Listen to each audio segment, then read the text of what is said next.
咁好嘅天氣呢，至啱睇什麼呢？就是呢一個4分1別墅啊！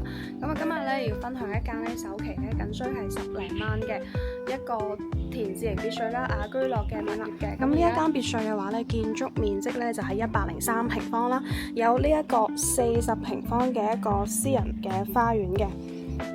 OK， 咁呢個位置呢，就喺叫做雅居樂嘅海柏灣畔啦，係一個純嘅別墅小區啦。喺呢度嘅話呢，你停車呢係免費嘅，咁你可以停喺出邊啦，你可以停翻入嚟我哋呢個花園度啦，因為我哋呢度呢係可以直接開到車係可以入到嚟嘅。咁今日介紹嘅呢個單位呢，首期嘅話呢就僅需係10零萬就 OK 嘅啦，總價呢係139萬嘅一個東北向加埋東南向嘅別墅。咁你大家可以感受一下。今日嘅天氣咁好啦，咁有一個40幾平嘅一個7字形花園啦，你可以種下嘢啦，又或者咧平時週末嘅時候咧喺度開一啲細型嘅 party 啦，燒下烤仔啦咁樣，又或者如果你覺得3房唔夠用埋呢個側邊嘅花園擴多一個房出嚟都可以嘅。咁我哋而家入去室內去參觀下。OK， 咁我哋而家進入室內去參觀下。咁我哋呢邊海柏灣畔咧，呢個單位1樓咧係冇廁所嘅，咁所以都係需要用翻花園個位咧，你再拉一個廁所啦，咁樣喺呢度，咁就會方便一啲噶啦。咁1樓咧主要就係一個廚房啦，加埋客飯廳去組成嘅。咁我先睇一睇呢個整體先。嗱，咁我而家係餐廳咧係並排咗喺對面嘅。放咗一張3到4人位嘅大 sofa， 咁空間咧還算係充足。咁我哋正前方呢一個採光面咧，可以望翻我哋花園嗰度啦。咁佢個方向咧係向翻東北㗎。而家係晏晝12點鐘，加埋呢個單位咧已經係斷咗電嘅狀態，因為業主係冇乜電翻嚟啦，索性就斷咗呢個電咁樣啦。咁陽光咧都係即係嗰間屋咧就唔會話係太暗嘅，因為而家係你睇拉埋我哋啲窗簾啦，跟住又冇開燈嘅情況下咧，呢個單位咧個光線咧都係夠晒㗎。咁同時其實呢邊咧，呢兩邊咧都有2個採光面啦。咁呢個方向咧向翻東南嘅。咁所以呢個單位咧組成咧就係由東北加埋東南去組成㗎。睇埋呢個廚房，我睇得出業主可能咧就係比較少煮嘢食啦，因為咧睇翻佢呢個油煙機啦，好少呢個使用嘅痕跡啊。咁啊，同埋咧呢度咧出邊而家啲植物咧都生得比較高，即係有時候你喺度煮下嘢食，咁啊如果出邊嘅話你打理得好一啲咧，種下啲綠植啊，咁啊仲加靚啦。可能煮飯嘅時候咧心情咧都會仲加好。OK， 咁我哋一上去2樓，咁樓梯呢個位咧都係做到比較大，即係上樓梯呢個空間。咁啊到2樓呢度咧就有個鏡咯。咁啊2個房。中間一個洗手間，睇住呢個廁所先。咁佢3段式嘅設計咯。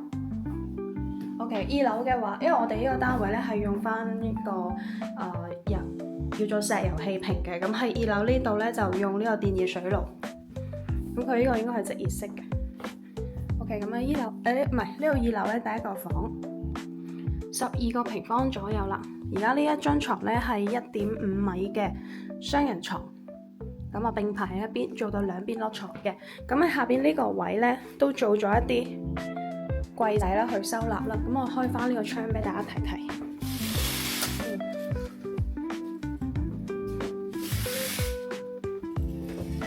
都可以喎，好光猛，同埋可能今日天氣咧係幾好，所以話幾時都係中意有太陽的日子。OK， 咁呢邊咧都係咧放一張大嘅，呢個應該係大嘅雙人床，可以做3邊落床。咁咧有埋呢個衣櫃位，呢邊嘅採光面係向翻東南嘅。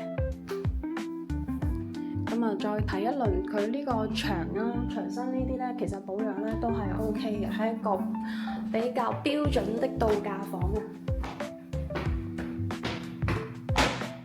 上到3樓。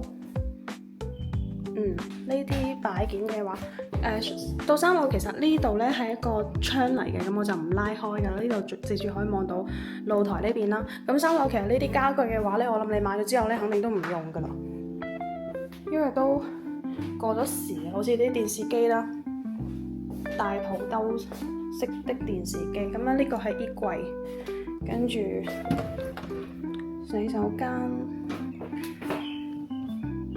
洗手間保養好好㗎。呢邊啊，因為向翻東南，所以你睇下，其實有入到風，幾舒服下。三樓都係用翻電熱水爐。咁啊，大致的景觀就係咁樣。呢個係露台。